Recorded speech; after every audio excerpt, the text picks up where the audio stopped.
அஸ்ஸலாமு அலைக்கும் வரஹ்மத்துல்லாஹி வபரகாத்துஹு. அளவற்ற அருளாளனும் நிகரற்ற அன்புடையனுமாகிய அல்லாஹுவின் திருப்பெயரால் துவங்குகின்றேன். கற்றுக்கொள்வோம், கடைப்பிடிப்போம். தினம் ஒரு தகவல் எண் 1208. தலைப்பு அல்லாஹுவின் அருளும் அன்பும், தொடர் 17. அன்பானவர்களே, கண்ணியத்திற்குரியவர்களே, அல்லாஹுடைய மாபெரும் அருளால் தொடர்ந்து இந்த பதிவுகள் பதிந்த வண்ணம் இருந்தாலும் கடந்த ஒரு வாரமாக தவிர்க்க முடியாத சில காரணங்களால், போனில் ஏற்பட்ட ப்ராப்ளங்களால் தொடர்ந்து பதிவிட முடியவில்லை. வருந்துகிறேன்.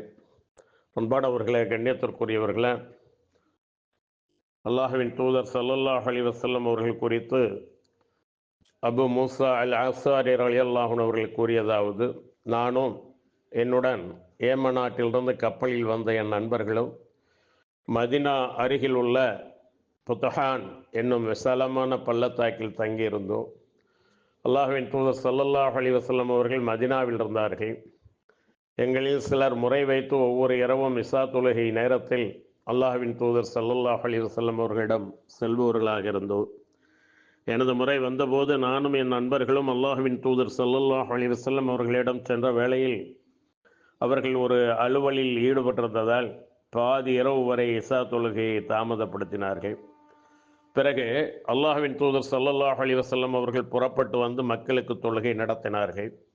தொழுது முடித்ததும் அங்கிருந்த மக்களை நோக்கி, அப்படியே இருங்கள், உங்களுக்கு ஒன்றை நான் அறிவிக்கப் போகிறேன், நற்செய்தி பெறுங்கள். இந்த நேரத்தில் மக்களில் உங்களை தவிர உலகில் வேறு யாரும் தொழுது கொண்டிருக்கவில்லை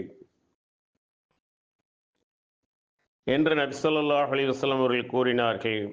இது அல்லாஹ் உங்களுக்கு செய்த அருட்கொடைகளில் ஒன்றாகும் என்று கூறினார்கள். இச்செய்தி சஹீஹ் முஸ்லிமில் 1126வது ஹதீஸாக பதிவு செய்யப்பட்டிருக்கிறது. அன்பானவர்களே, அல்லாஹுடைய அருளால் தான் நாம் அவனை வணங்குகின்றோம், நாம் அவனை போற்றுகின்றோம், புகழுகின்றோம்.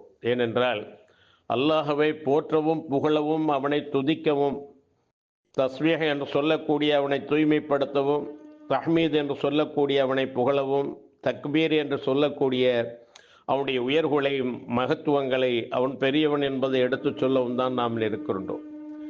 நம்மை நல்லபடியாக வாழ வைக்க வேண்டும் என்று நாம் படைத்தவனிடம் பிரார்த்திக்கின்ற அதே நேரத்தில் நீ வாழ்க என்று நாம் சொல்ல முடியாது. ஏனென்றால் அவன் நித்திய ஜீவன், நிலையான அரசன், அவன் இறப்பிறப்பில்லாதவன். ஆகவே இறைவா நீ வாழ்க என்று சொல்வதற்கு இஸ்லாத்திலே அனுமதி இல்லை.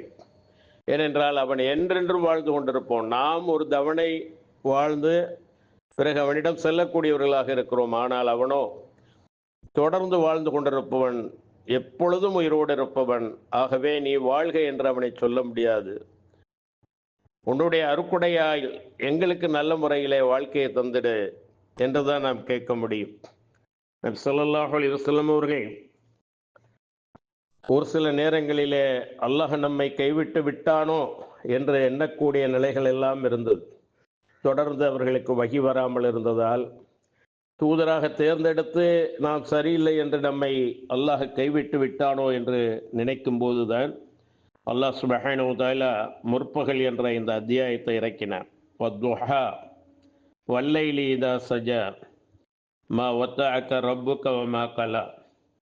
முற்பகல் மீது சத்தியமாக, ஒடுங்கிக் கொள்ளும் இரவின் மீதும் சத்தியமாக, உம்முடைய இறைவன் உம்மை கைவிடவும் இல்லை, அவன் உம்மை வெறுக்கவும் இல்லை. வலல் ஆஹிரத்து கைருல் லக மினல் ஊலா வலசௌஃப யுஅதீக ரப்புக ஃபதர்தா அலம் யஜிதுக யதீமன் ஃபஆவா. மேலும் மறுமை இம்மையை விட உமக்கு மேலானதாகும். மறுமை, மரணத்திற்கு பிறகுள்ள வாழ்க்கை இவ்வுலக வாழ்க்கையை விட உமக்கு மேலானதாகும். இன்னும் உம்முடைய இறைவன் வெகு சீக்கிரம் உமக்கு உயர் பதவிகளை கொடுப்பான். அப்பொழுது நீர் திருப்தி அடைவீர். இறை தூதரே, அவன் உம்மை அனாதையாக கண்டு அப்பால் உமக்கு புகலிடம் அளிக்கவில்லையா? وَوَجَدَكَ ضَالًّا فَهَدَى وَوَجَدَكَ عَائِلًا فَأَغْنَى وأما اليتيم فلا تقهر وأما السائل فلا تنهر وأما بنعمة ربك فحدث. இன்னும் உம்மை நேர்வழி தெரியாதவராக கண்டு அவன் உம்மை நேர்வழியில் செலுத்தினான். மேலும் அவன் உம்மை தேவையுடையவராக கண்டு உம்மை செல்வத்தால் தேவையில்லாதவராக்கினான். எனவே நீர் அனாதைகளை கடிஞ்சு கொள்ளாதீர், யாசிப்போரை யாசகம் கேட்போரை விரட்டாதீர். மேலும் உம்முடைய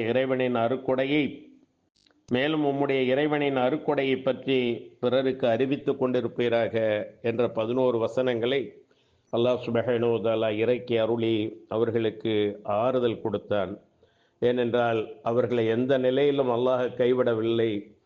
இந்த மார்க்கம் மிகைக்கும் வரை, மேலோங்கும் வரை அனைத்தையும் விட இஸ்லாம் பூமியிலே பல்கி பெருகக்கூடிய அந்த விதத்திலே அல்லாஹ் அவர்களுக்கு அருளையும் அன்பையும் அவனுடைய நியாமத்துகளையும் வழங்கினான் என்பதை நாம் பார்க்கின்றோம். இன்னும் வரும் இன்ஷா அல்லாஹ்.